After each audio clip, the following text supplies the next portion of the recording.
hand waving hands. Thank you for joining us for this special meeting of the Providence City Council. Mr. Clerk, could you please call the roll? Council President Matos. Present. Councilwoman Anthony. Present. Councilwoman Castillo.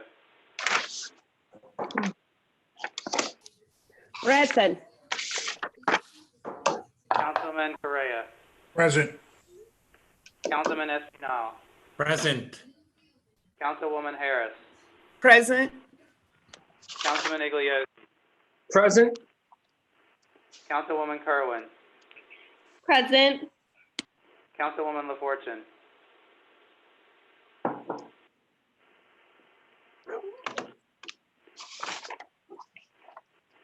Councilwoman LaFortune, do you have audio? She's muted.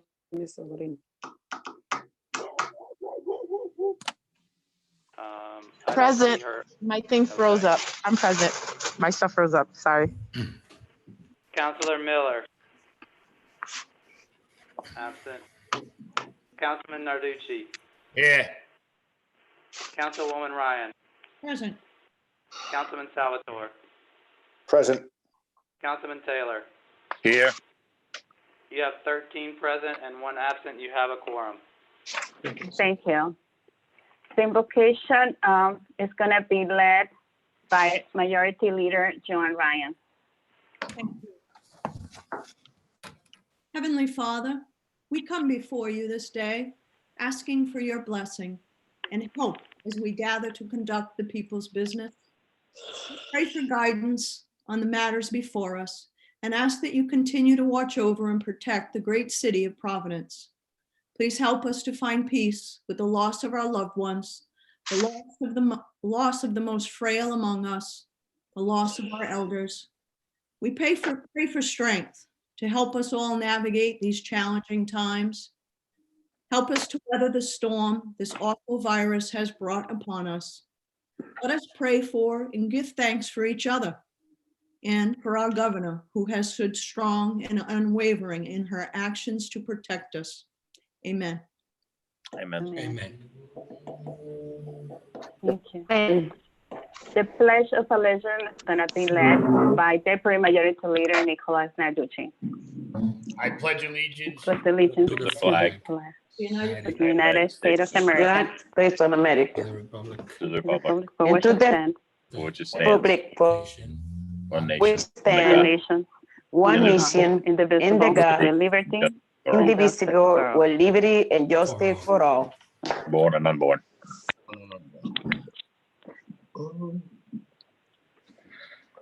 Thank you. Next, I would like to ask the solicitor to just put on the record the legality of this meeting.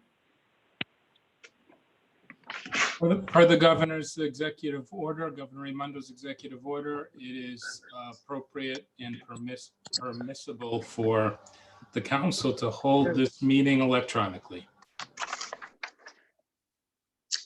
Thank you. Mr. Clerk? Call for special meeting, communication from Council President Sabina Matos. Item 1, request filed with the City Clerk, May 6, 2020. Request special meeting of the City Council to be called on the 8th day of May, 2020 at 5:30 p.m. with the following remote webinar details. Receive.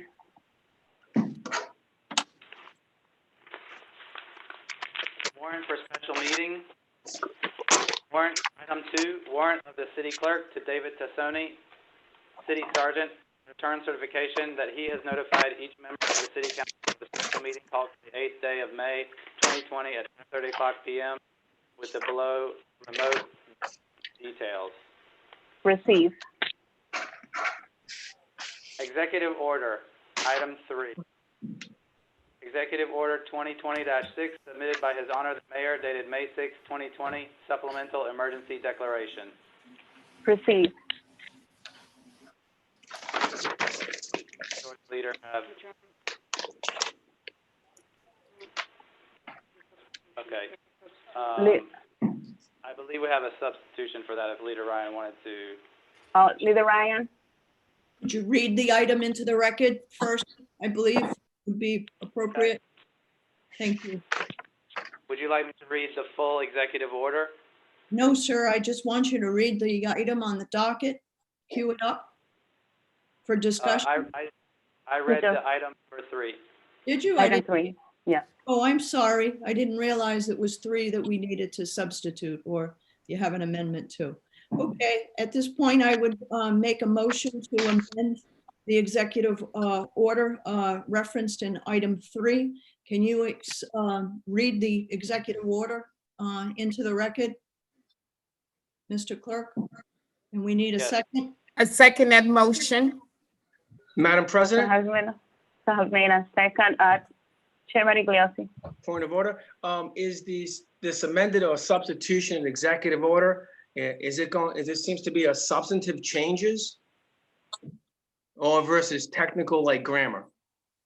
I'm gonna ask the solicitor to Substantive give. changes, it has the potential to violate the open meeting laws. Mr. Solicitor, So the change is, has to do with a provision to make the executive order consistent with the executive order issued by the governor with respect to golf courses. So that would be a substantive change, is that correct, Solicitor?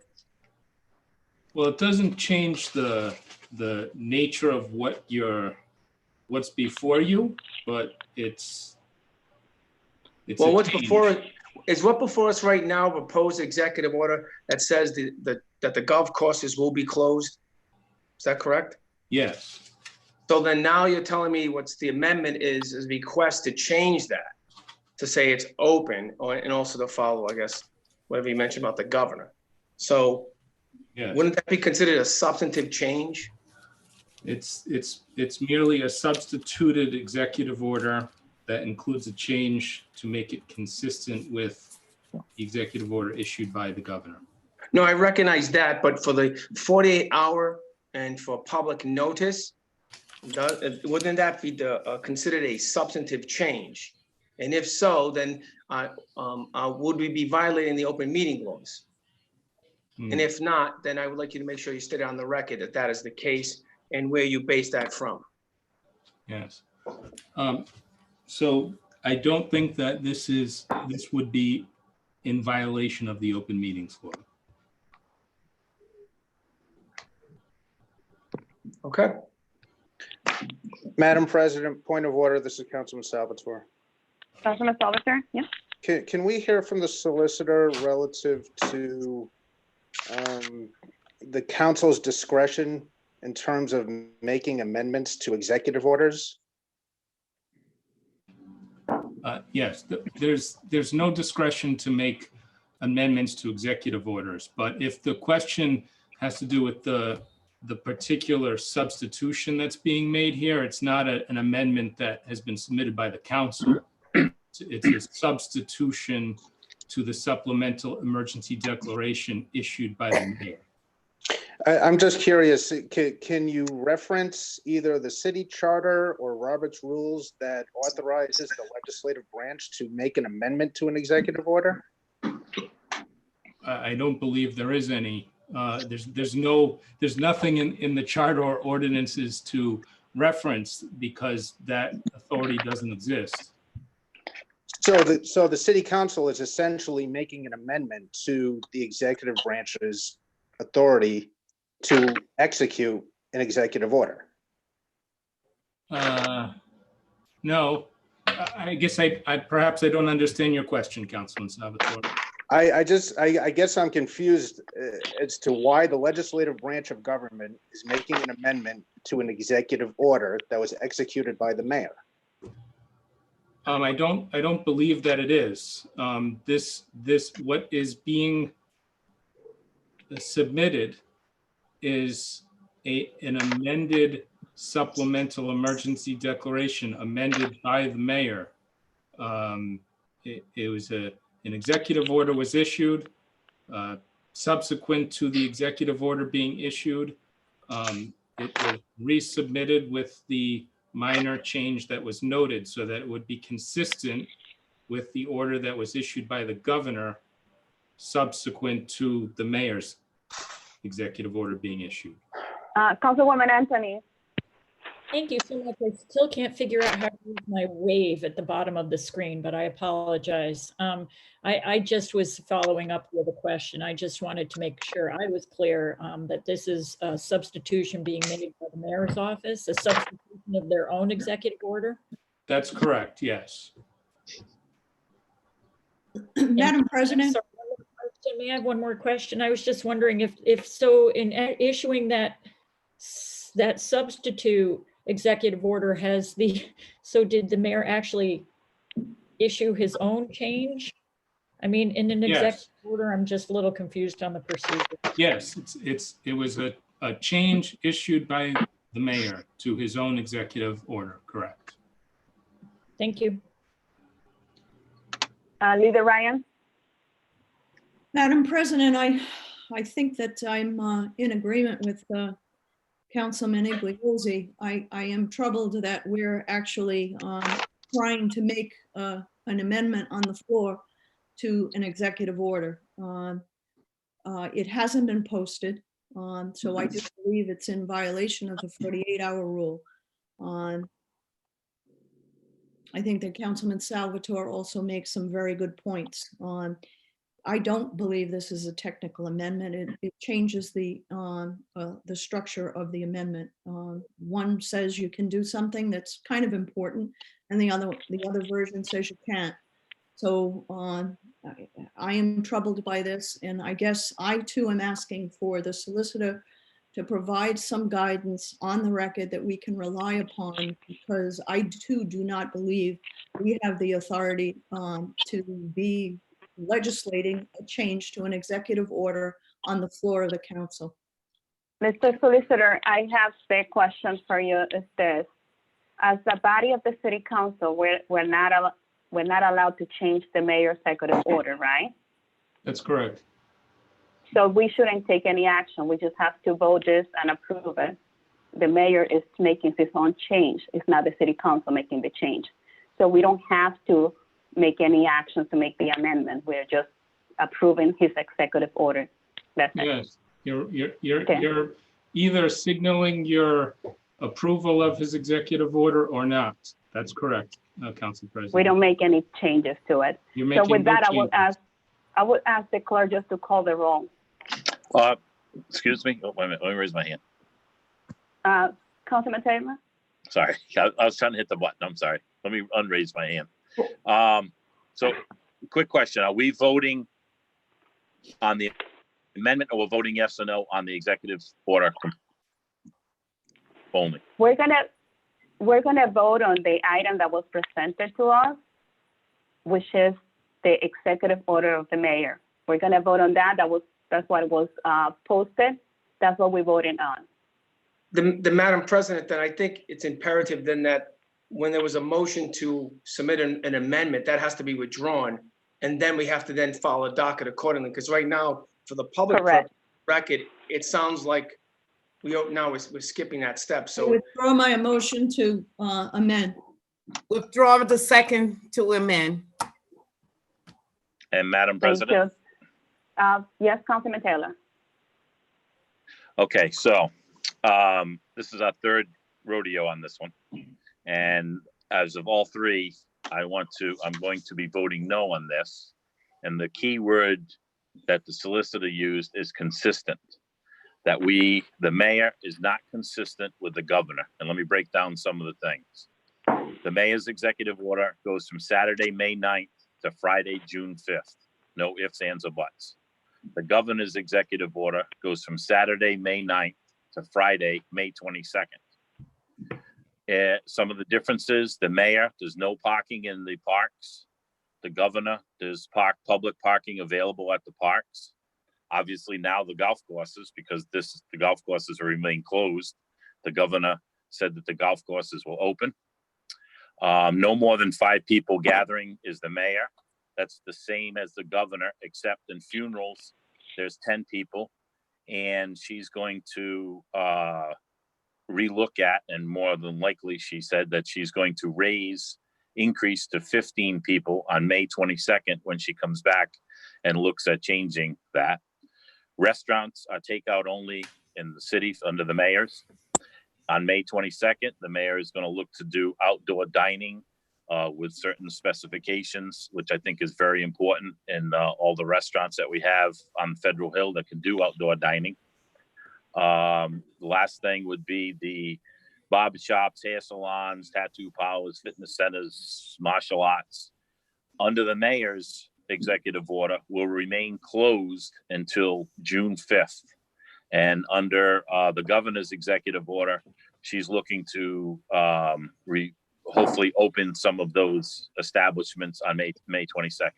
So basically, consistent is the key word, that if we pass this as a body, we're saying that all these things are going to be either closed or we can't do them till June 5th, where the governor's is given some leeway for May 22nd. She actually mentioned May 22nd and then June 5th. Like she might go from phase 2 to phase 3 by June 5th. By us passing this, the mayor's executive order, it's not consistent with the governor's. And I think that we are, we should follow the governor's and see what happens on May 22nd. If not, we're telling the barbers and hair salons and all these other things that they have to close until June 5th. And I'm again, this is the third time. Do you think the mayor would get it right the first time or the second time? But it's the third time it's not consistent with the governor. So I'll be voting no. Thank you. Thank you. Just a reminder, we're voting on the extension of the declaration of emergency. We don't have any input on the mayor's executive order. We're not making changes to that. With that, Mr. Clerk, can you please call the roll? Well, Madam President, don't we have to say that we're taking that item up now? The item has been already taken and has been read into the record. The motion was taken back by Leader Ryan and also by Deputy Majority Leader Harris. So Would you like to add another step on it? No, I just want to make open to sure, that. is this a motion? Is this a motion for 3 and 4 at the same time, Madam President? I just want to make sure I understand what I'm reading. Mr. Clerk, can you please clarify what we have? So, Mr. President, my recommendation, and it's up to the body to decide what they'd like to do, but item number 3 is to receive the executive order, however that may be defined, from the mayor. So it is this original one, and I guess it could also be including some additional updated version, just to be made part of the official record of this meeting. But then item number 4 will be when the body has a chance to decide whether they want to approve the resolution to approve this goal of the mayor to put the executive order into effect. So, Mr. Clerk, what is your recommendation to the body? I would recommend that that the leader submit the updated version, and that you ask that it be made part of the record in addition to the originally submitted version of the executive order, and that you receive it. And then item number 4 is when we can have a lot more discussion. Madam President, that was my point of order, which was you can't submit. Thank you, Chairman Iglesias. Thank you, Chairman Iglesias. So, Mr. Clerk, let me see if I understand what you're saying. For item number 3, all we're gonna do is gonna be to attach the amended version. Is that correct? Yes. You can't do that. Madam President, may I speak? Leader Ryan. For discussion, we were on item 3. What was attempted was a substitution or an amendment. I believe my colleagues Salvatore and Igliosi had questioned the ability of the body, the legislative body, to accept an amendment to item 3. We never got clarification from the solicitor. I think if you're asking me what we should do, we should receive the executive order that was presented to the body and on the docket and posted for 48-hour review under open meetings law. That's what we should do. We should receive item 3, move on to item 4. The chair of the president has the purview to receive the existing order, because from what I'm understanding, we don't have the authority on the floor to accept an amendment of an executive order. So my recommendation is receive item 3 and move on and vote on item 4. And item 4 is on the executive order as it was presented and as it was posted. Leader Ryan, we have done this before. We attached the amended version to before. We have done this before. So I was just asked for a motion that we just attach the second version to the original, and we can move forward with that, please. So noted.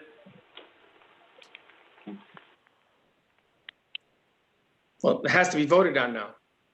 It has to be a motion and a second. There has to be a motion, a second, and discussion if it's going to happen. So who is willing to put the motion to attach this amended version to what we already have posted? And who's gonna second?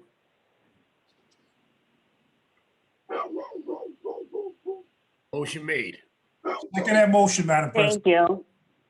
Thank you. The motion has been made and second. Mr. Clerk, call the roll. Madam President, discussion. Discussion. Yes. Chairman Iglesias. I'm going to reiterate my concern and objection. By doing that, we are circumventing the open meeting laws and the public process. Now, what it relays is that the next item on number 4 will confuse the public in believing that if item 4's resolution is passed, the public won't know which executive order is being approved now. Because by attaching it or whatever word you guys are utilizing to substitute for amendment, you are further confusing the record and confusing the public. If the next item number 4 is a resolution approving that previous executive order, well, then it has to be one or the other. It can't be both. It doesn't work that way because both the present executive order that was posted for the public says one thing, and the one you're looking at as an attachment says just the opposite. Then the 4th item on our docket is the resolution approving the preceding item 3. So the public's even gonna be more confused. So I urge my council colleagues to vote no on that motion because of that. Chairman. Correct. So Chairman, so this is what we're doing. We're approving the item that was submitted to us and the item that was posted. We are just attaching the amended item to it. We're not approving the amended item. We're just attaching it for the records. That's it. If the mayor wants to resubmit that for the next meeting, we will do it again. Right now, we're just gonna move forward with this meeting. And everyone can vote. You're free to vote no if you don't agree. We're just gonna move forward with this meeting. I have a comment from Councilman Espino. Madam President, it's a motion to attach. I just want to make sure it's a motion to attach. Correct. Okay. Councilman Espino has been waiting.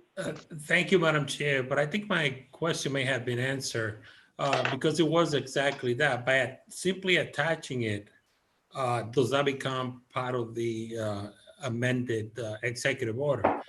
Simple language, by attaching it, will they be able to play golf on Saturday? I can answer. All I want to do right now is make sure that what we are approving has attached on the record the new version. We're not approving the new version. All I want is to be attached for the record. The mayor can resubmit his new version and we can approve that on another meeting.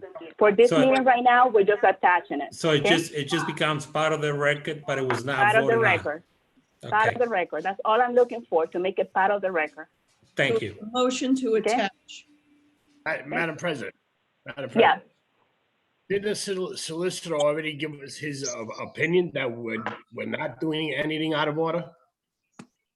He did. Okay. All right, so the motion has been has been made and second to attach the item to attach the amended version to this item. Mr. Clerk? Council President Matos. Aye. Councilwoman Anthony. Aye. Councilwoman Castillo. Aye. Councilman Correa. Hopefully there's some background noise. Aye. Thank you. Councilman Espinal. Aye. Councilwoman Harris. Aye. Councilman Igliozzi. Nay. Councilwoman Kerwin. Aye. Councilwoman LaFortune. Abstain. Councilwoman Miller. Absent. Councilman Narducci. Councilman Narducci. He's muted. Aye. Sorry. Councilwoman Ryan. Abstain? Councilman Salvatore. Abstain. Councilman Taylor. Nay. You have 8 ayes, 2 nays, 3 abstentions. The matter will be entered into the record. Thank you. Mr. Clerk, how do you recommend that we continue? We can continue with item number 4, and sorry for butting into the meeting, but I feel maybe the word approval might have been a little bit confusing because we're just making fine. the document that was submitted. Let's go to item number 4. Madam President, I believe you still have to receive item number 3. There Oh, hasn't. thank you. You have only. Thank you, Tina. You're welcome. So, receive the item number 3. Thank you. Item number 4. Item 4, presentation of resolution. Resolution requesting the members of the City Council to consent to the mayor's issuance of executive orders 2020-1, 2020-2, 2020-3, 2020-4, 2020-5, and 2020-6. Madam President, motion Leader to, Ryan. motion to pass item 4 and a roll call vote. Second the motion, Madam President. The motion has been made and second to pass item number 4 on a roll call vote. Mr. Clerk? Discussion, Madam President? Discussion, Chairman Igliozzi. Thank you. I once again ask my colleagues to consider voting no on this item. Councilman Taylor eloquently explained that what's before us now is actually completely different than what the governor has proposed. We are consistently inconsistent with the governor's doing and what the mayor's doing. With this particular one, if the council does approve this, then if, I know people are concerned about Triggs will remain closed until June 4th. So by the council members voting for this, Triggs will be closed. Remember that. Also, the other inconsistencies with this proposed executive order by the mayor, continuing executive order, puts us all the way to 81 days. Executive orders are a way for one branch of government to create a temporary law for a temporary time. What is concerning is that there's not enough checks and balances. There's no discussion when laws are passed. If there were no discussions when the council passed laws, and there were no public hearings when council passed laws, and there was no voting when the council passed laws, the public would be up in arms. Executive orders is a way to circumvent that process, but in a temporary time, for temporary time and for a specific or a difficult time reasons. We need to be very judicious when we allow one branch of government to delegate the law of the land, the will of one over the will of all. I urge my council colleagues to vote against this item this evening. Also, if it does fail this evening, the governor's executive order continues, and that will prevail, which means Triggs will open and the governor's way of opening the state will be applied throughout the city of Providence. So there is no concern that if this does not pass tonight, that there will not be some controls and an effort to control what's going on with the health issue. So the governor's executive order will supersede and will be applied across the city. Also, if this is not, if this does get defeated this evening, by the, we do not jeopardize any COVID-19 funding. And in fact, the very first executive order solidified the city's ability to collect COVID-19 funding. So for all those multiple reasons, I urge my council colleagues that let us support the governor's application on phasing the state and the city opening up. Let us give greater confidence in the experts at the state level, the health experts in the state level, and the governor's guidance and their experts on how to guide this state in opening up in a proper controlled environment, at the same time protecting the public health. This executive order is another example of continuing creating confusion, mixed messaging. It creates additional anxiety among my constituency, uncertainty. They don't know which one to apply, which one do they follow, which way to go. And then with the added anxiety that recently when the mayor unilaterally started closing down streets throughout the city, and I'm sure some folks think that's a good thing. The sad part is that there was no public discourse, there was no conversation with the city council, the legislative branch of government, nor was there even public conversation with the people on the street that they were closing their streets of.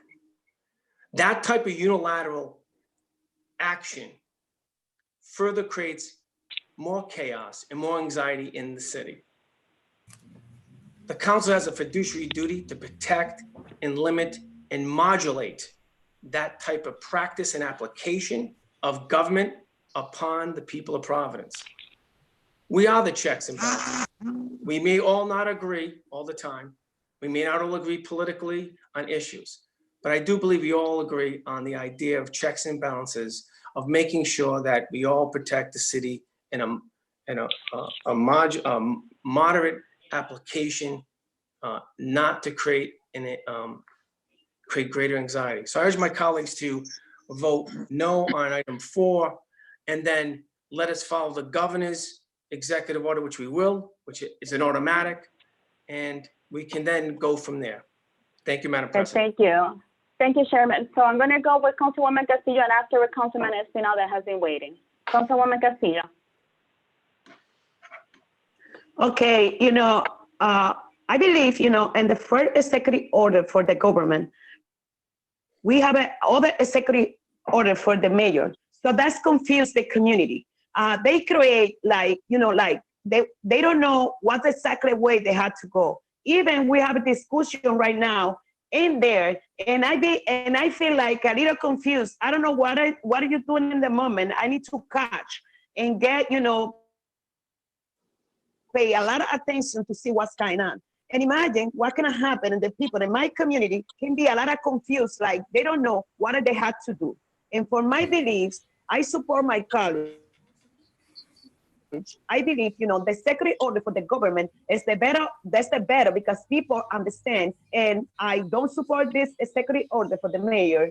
And I want to let my colleagues know to don't support this ordinance because they confuse a lot of people in Providence. Thank you. Councilman Espinal. Thank you, Madam Chair. I can certainly understand my colleagues' point of view, but also please understand that the governor is the executive chief for 39 cities and towns. She's the governor of the entire state.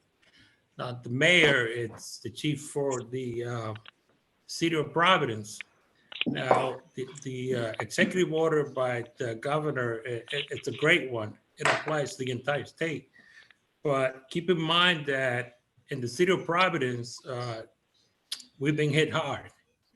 The city of Providence has suffered. It's over 40% cases coming back positive. So it's extreme time in Providence that takes and requires extreme measure. So we do have an executive in charge, which is the mayor. That he believes that with his executive order, he is protecting the public because ultimately it is the chief of the city. So I have to side with the mayor on this, although I do understand that the confusion that has been created. But we as the legislative body should try to work in conjunction with the executive body, because at the end of the day, we're responsible for every city, every citizen in the city of Providence.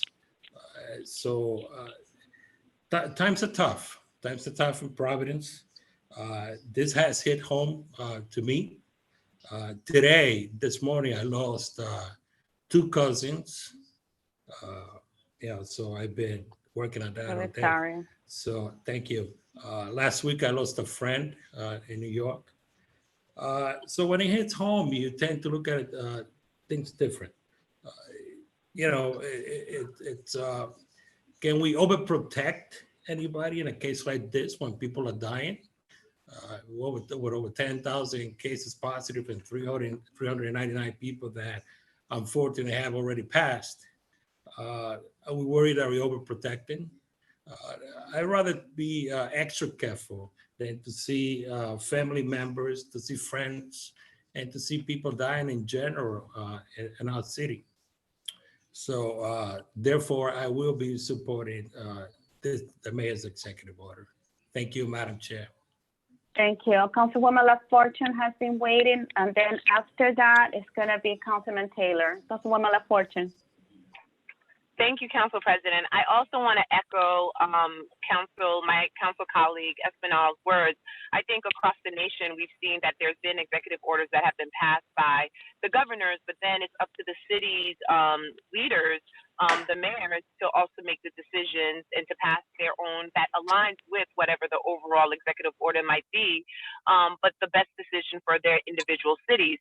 The needs in Providence are different from the needs in, cities in South County. And as my colleague stated earlier, our cases in our urban core is significantly higher. And I think that we need to take additional precautionary measures. And so I too am going to support the mayor in this, because I think, he's assessing the needs of Providence.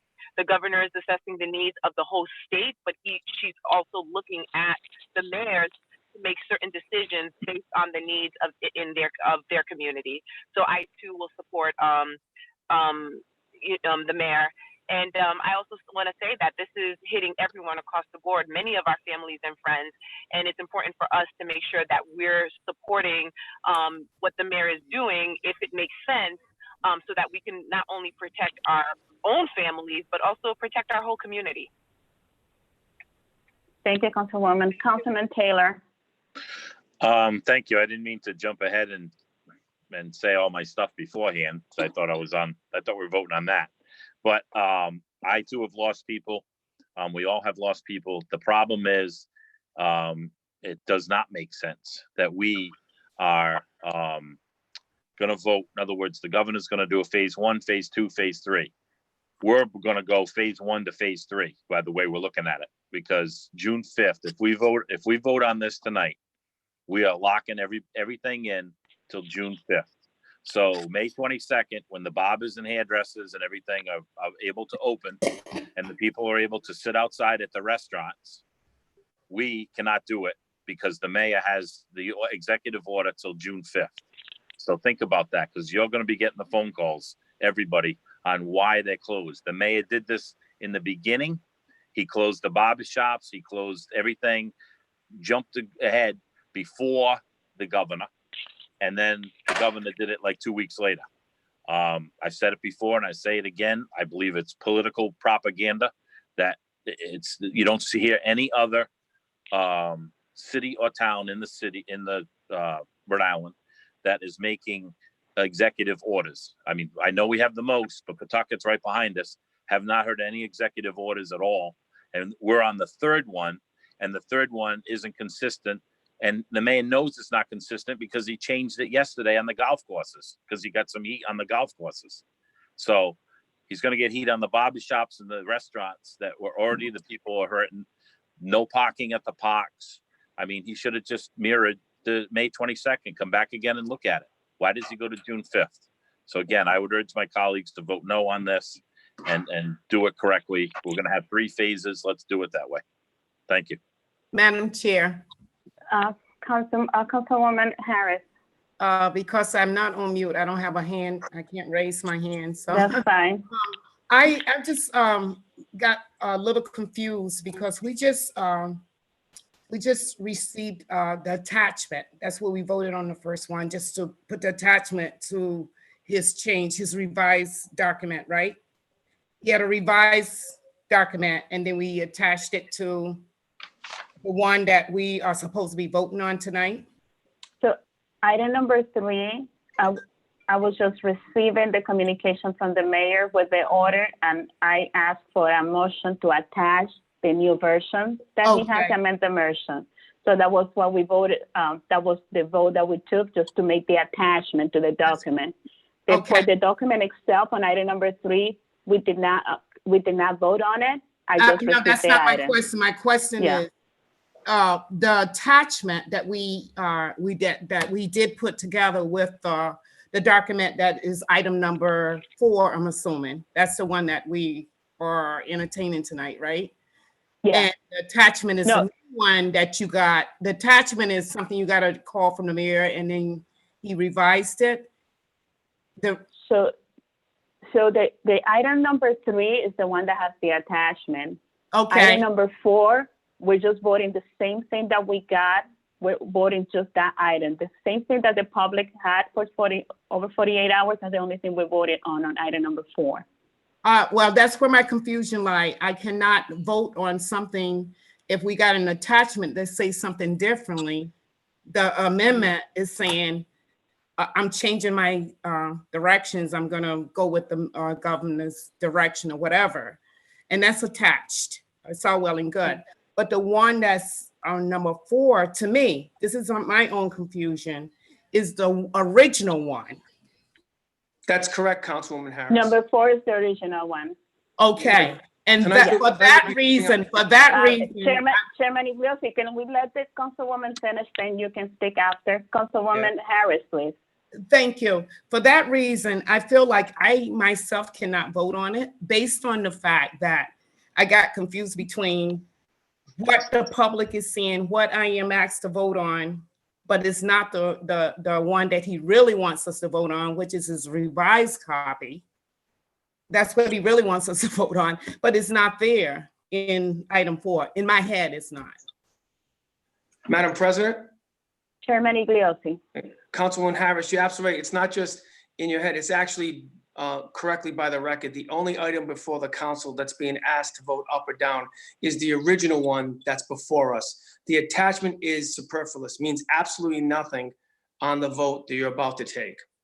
So therefore, what you will be voting on is the one that's originally in it, in which the mayor is closing trigs and all the opposites of the governor's orders. So you're correct. So actually, so you are right, you are correct on that. So it's not only that, it's also in application. You're correct. All right, Mr. Clerk, can you call the roll? Madam President? Chairman Iglesias? I have a, no, never mind. I'm sorry. I withdraw at this time. Thank you. Okay. Any further discussion? Mr. Clerk, please call the roll. Council President Matos. Aye. Councilwoman Anthony.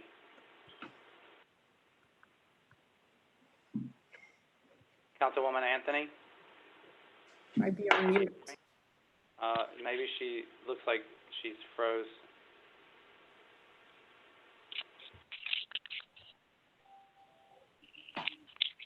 We may have to see if we rejoin because it looks like her screen is frozen. I will try to come back to her. Councilwoman Castillo.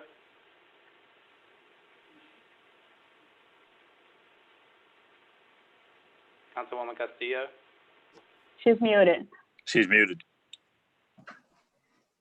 No.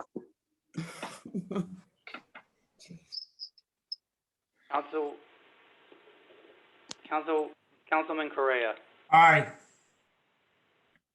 Councilman Espinal, Aye. Councilwoman Harris, No. Councilman Igliozzi, Nay. Councilwoman Kerwin, Aye. Councilwoman LaFortune, Aye. Your meeting ID, follow the pound. Councilwoman Miller is Did not absent. enter any numbers. Please re-enter. Councilman Narducci, Aye. Councilwoman Ryan, No. Councilman Salvatore, Abstain. Councilman Taylor, No. Councilwoman Anthony, were you able to join us? Can you hear me? Yes, Yes, aye. you vote aye? Yes. Okay. You have 7 ayes, 5 nays, 1 abstaining. Madam President, point of order. Madam President, point of order. Chairman Igliozzi. As before the What- clerk finishes the final count, I want to reference the clerk and the committee, the He council. needs to Madam- finish the vote, Chairman I know. Igliozzi. I know, but this is important that the charter's applied.